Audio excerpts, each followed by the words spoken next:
ഈശോ മിശിഹായ്ക്കും സ്തുതിയായിരിക്കട്ടെ.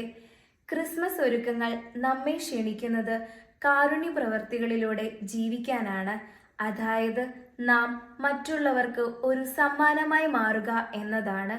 യേശു ഈ ലോകത്തിലേക്ക് വന്നപ്പോൾ സ്നേഹവും പ്രത്യാശയും കരുണയും കൊണ്ടുവന്നു.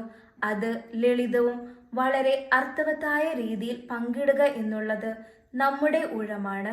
ഒരു പുഞ്ചിരി, ഒരു സുഹൃത്തിനെ സഹായിക്കുക, ഉച്ചഭക്ഷണം പങ്കിടുക, ഏകാന്തത അനുഭവിക്കുന്ന ഒരാളെ ആശ്വസിപ്പിക്കുക, ഇതൊക്കെ ചെറിയ പ്രവർത്തികളായി നമുക്ക് തോന്നിയേക്കാം.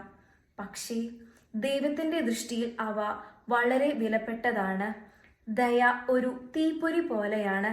ഒരാൾ അത് പങ്കിടുമ്പോൾ അത് ഹൃദയത്തിൽ നിന്ന് മറ്റൊരു ഹൃദയത്തിലേക്ക് വ്യാപിക്കുകയും സ്നേഹവും ഊഷ്മളതയും സൃഷ്ടിക്കുകയും ചെയ്യുന്നു.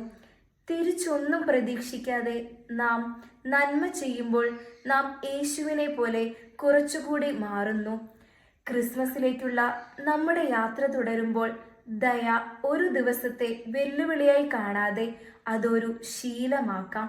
കാരണം ഓരോ കാരുണ്യ പ്രവൃത്തിയും നമ്മുടെ ലോകത്തിലേക്ക് കുറച്ചുകൂടെ വെളിച്ചം പ്രദാനം ചെയ്യുന്നു. എല്ലാവർക്കും നല്ലൊരു ദിവസം ആശംസിക്കുന്നു.